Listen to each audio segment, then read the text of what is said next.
बोलो श्री कृष्णचंद्र भगवान की जय।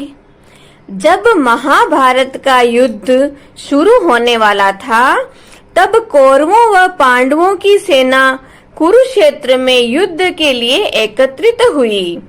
तब श्री कृष्ण जी ने अधीर और किम कर्तव्य विमूढ़ हुए अर्जुन को श्री गीता जी का ज्ञान सुनाया। उसी श्री गीता जी का अध्याय मैं आपको सुना रही हूँ। अतः आप प्रेम व श्रद्धा के साथ श्री गीता जी के अध्याय का श्रवण करें। श्री ओम नमो भगवते वासुदेवाय। वासुदेव विश्वेश्वराय आदि पुरुष अपरंपार अलेख पुरुषाय नमः। जगत बंधु ज्योति स्वरूप जिये की जाननहार, हरि यश मांगन आयो दास प्रभु के द्वार। बोलो श्री कृष्णचंद्र भगवान की जय। श्री भगवान जी ने अर्जुन को जो गीता ज्ञान दिया सो मुझे मिले। हे भव भय भंजन श्री कृष्ण जी से हम सभी भक्त दास दासी मांगते हैं। हे प्रभु, गीता के ज्ञान के उच्चारण करने से तुम्हारे भक्त पूर्ण ब्रह्म को पाते हैं। प्रभु, हम आपकी शरण में पड़े हैं। हम दास दासी अति दीन गरीब हैं और आप परम प्रवीण आरत दुख भंजन हो। हे श्री कृष्ण भगवान, तेरे भक्तों और संतों के हेतु मैं यह ज्ञान भाषा में कहती हूँ, जिसका आप सभी प्रेम आदर व श्रद्धा से श्रवण करें। अब हम श्रीमद् भगवत गीता जी के चतुर्थ अध्याय का श्रवण करते हैं। बोलो श्री कृष्णचंद्र भगवान की जय। बोलो श्रीमद् भगवत गीता मैया की जय। श्री कृष्ण भगवान बोले, इस अविनाशी कर्म योग को मैंने सूर्य से कहा, सूर्य ने मनु से कहा और मनु ने राजा इक्ष्वाकु से कहा। हे अर्जुन, इस परंपरा से प्राप्त यह योग सब राज ऋषियों ने जाना, परंतु अधिक समय व्यतीत होने से यह लुप्त हो गया। वही प्राचीन योग आज तुमको मैंने बताया है, क्योंकि तुम मेरे भक्त और मित्र हो। यह योग रहस्य अति उत्तम है।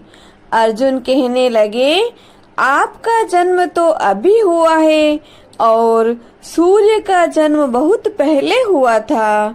मैं कैसे मानूं कि आपने सूर्य को यह योग बताया था। श्री कृष्ण बोले, हे अर्जुन, मेरे और तुम्हारे अनेक जन्म हो चुके हैं। मुझे याद है और तुम भूल गए हो। जन्म से रहित अविनाशी संपूर्ण प्राणियों का स्वामी अपनी प्रकृति में स्थित हूँ, तथापि अपनी माया से जन्मता हूँ। हे भारत, जब जब धर्म की हानि होती है और अधर्म का प्राबल्य हो जाता है, तब तब ही मैं जन्म लेता हूँ। साधुओं की रक्षा, पापियों का नाश और धर्म की स्थापना करने के लिए प्रत्येक युग में जन्मता हूँ। जो मेरे इस अलौकिक जन्म और कर्म का तत्व जानता है, वह मृत्यु होने पर फिर जन्म नहीं लेता और मुझ में लीन हो जाता है। इस भांति मोह, भय और क्रोध को त्याग कर मुझ में भक्ति करके मेरी शरणागति हो। बहुत से मनुष्य ज्ञान रूपी तप से पवित्र होकर मुझ में मिल गए हैं। जो जिस भाव से मेरा पूजन करता है, उसको मैं उसी प्रकार का फल देता हूँ। हे पार्थ, मनुष्य सब प्रकार से मेरे मार्ग का अनुसरण करते हैं, अर्थात यह चाहे जिसकी सेवा करे वह मेरी ही सेवा है। मनुष्य लोक में कर्म सिद्धि की इच्छा करने वाले देवताओं का पूजन करते हैं, क्योंकि इस लोक में कर्म की सिद्धि शीघ्र होती है। मैंने चारों वर्णों की सृष्टि अपने अपने गुण और कर्म से की है। सृष्टि का कर्ता मैं हूँ, तथापि मुझे अकर्ता अविनाशी जानो। कर्म मुझको वृद्ध नहीं कर सकते, तथापि कर्म फल में मेरी कामना नहीं है। इस प्रकार जो मुझको पहचानता है वह कर्मों के बंधन में नहीं पड़ता। अतएव पूर्व पुरुषों के किए हुए कर्म को तू भी कर। हे अर्जुन, कर्म क्या है, अकर्म क्या है, इसके विचार में विद्वान की बुद्धि भी चकरा जाती है। उसी कर्म का वर्णन मैं तुमसे करूंगा, जिसके जानने से संसार के बंधन छूटकर मोक्ष के भागी होंगे। कर्म, विकर्म और अकर्म तीनों का जानना आवश्यक है, क्योंकि कर्म की गति गंभीर है। हे अर्जुन, जो कर्म करने की कोई कामना नहीं रखता है और जिसके समस्त कर्म ज्ञान रूपी अग्नि से भस्म निर्मल हो गए हैं, उसको पंडित कहते हैं। जो कर्म फल की आशा को छोड़कर करता है और उनमें आसक्ति भी नहीं रखता है और निराश्रय ही संतुष्ट रहता है, ऐसा मनुष्य कर्मों में गिरा रहने पर भी मानो कुछ नहीं करता है। देव योग से जो उसको कुछ मिल जाए उसी पर संतुष्ट रहता है। जो हर्ष, शोक आदि द्वंद्वों से मुक्त है तथा किसी से ईर्ष्या नहीं करता, कर्म की सिद्धि या असिद्धि में भेद नहीं समझता, वह कर्म करता हुआ भी उसमें नहीं बंधता। जो फल की इच्छा नहीं रखता वह वासना से दूर हो गया है। ज्ञान में जिसका मन अचल है, जो यज्ञ के कर्म करता है, वे सब कर्म लुप्त हो जाते हैं। हवन करने का पदार्थ भी ब्रह्म है, आहुति देने वाला भी ब्रह्म है। इस प्रकार जिसकी बुद्धि में सब कर्म ज्ञानमय है, उसको ब्रह्म प्राप्त होता है। कोई कोई कर्म योगी देवताओं की पूजा करते हैं और कोई ज्ञान योगी ब्रह्म स्वरूप अग्नि में यज्ञ रूप से हवन कर परमात्मा का भजन करते हैं।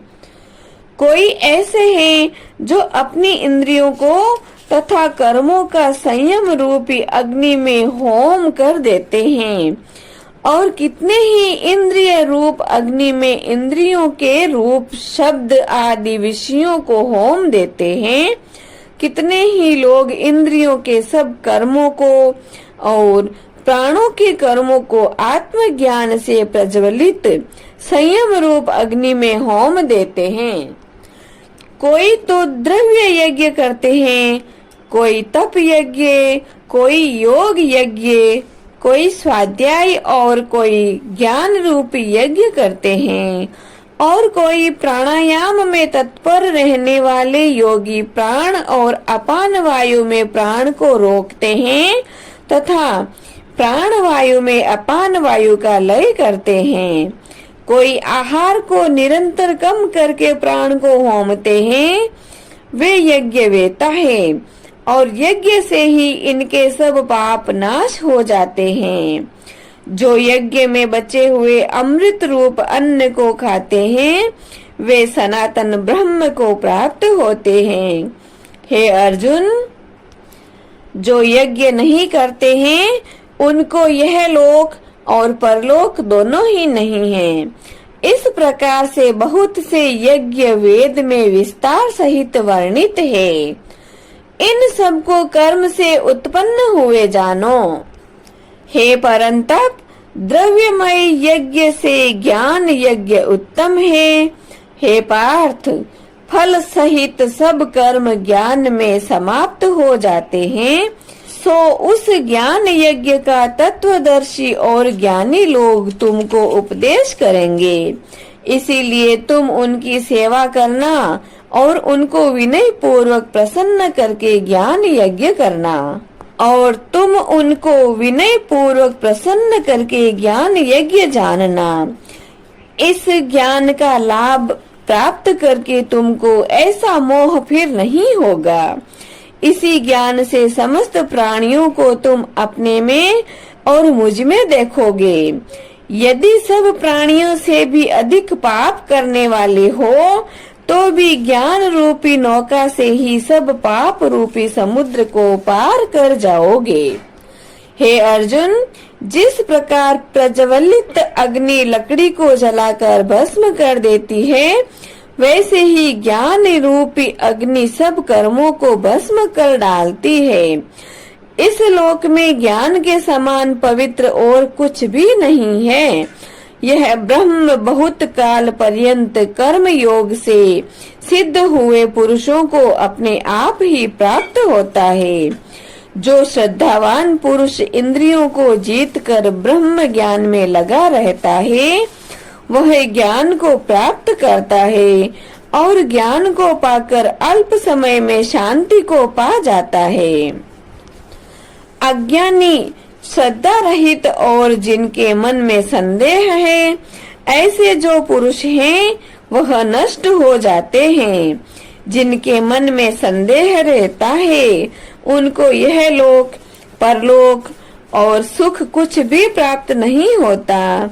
जिसने परमेश्वर आराधना और निष्काम कर्म योग के आश्रय से कर्म बंधन त्याग दिए हैं, हे अर्जुन, उस आत्मज्ञानी पुरुष को कर्म नहीं बांधते।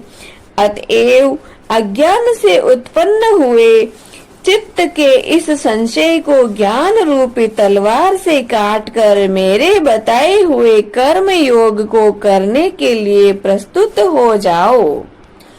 इति श्रीमद् भगवद गीतासु उपनिषदसु ब्रह्म विद्या योग शास्त्रे श्री कृष्ण अर्जुन संवादे आत्म संयम योगो नाम चतुर्थो अध्याय संपूर्णम। बोलो श्री कृष्ण चंद्र भगवान की जय। बोलो श्रीमद् भगवद गीता मैया की जय। अब हम गीता जी की आरती करते हैं। बोले श्रीमद् भगवद गीता की जय। जय गीता माता, श्री जय गीता माता। सुख करणी दुख हरणी, सुख करणी दुख हरणी, तुमको जग गाता।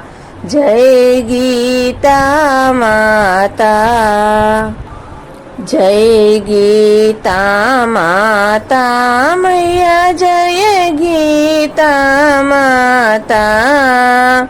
सुख करणी दुख हरणी, सुख करणी दुख हरणी, तुमको जगे गाता। जय गीता माता। अज्ञान मोह ममता को छिन में नाश करे, ओ मैया पल में नाश करे। सत्य ज्ञान का मन में, सत्य ज्ञान का मन में तू प्रकाश करे। जय गीता माता।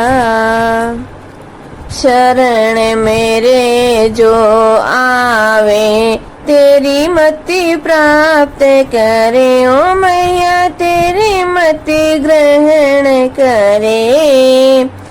पाप ताप मिट जावे, पाप संताप मिट जावे, निर्भय भव सिंधु तरे।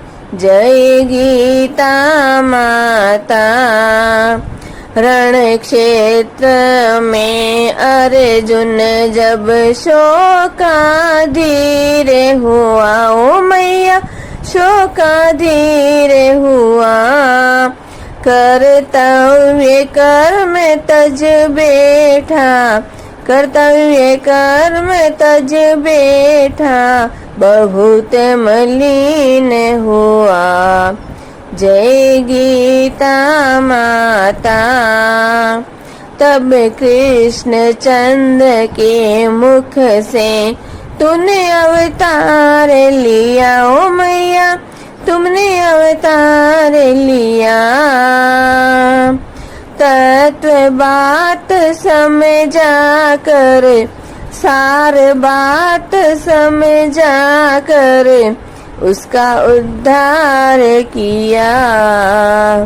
जय गीता माता।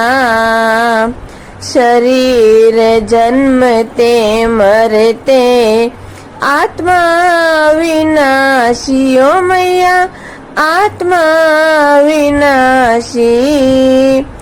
शरीर को दुख व्यापे, शरीर को दुख व्यापे आत्मा सुख राशि। जय गीता माता।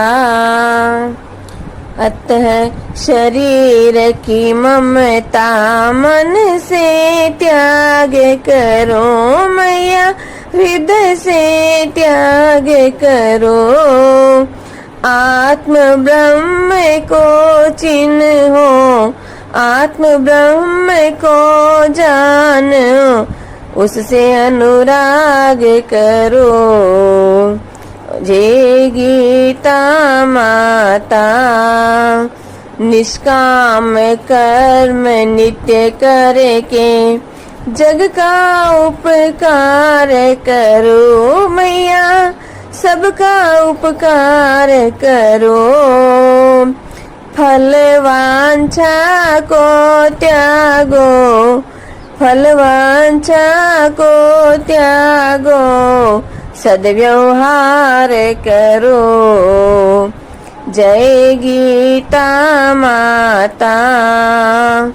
मन को वश में करके इच्छा त्याग करो मैया, तृष्णा त्याग करो।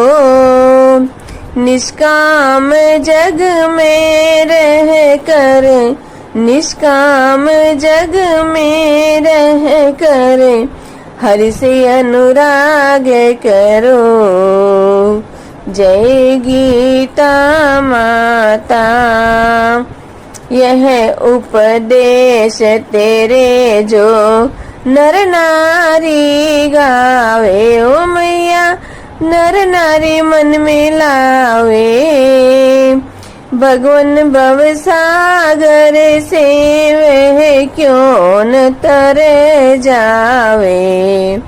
जय गीता माता।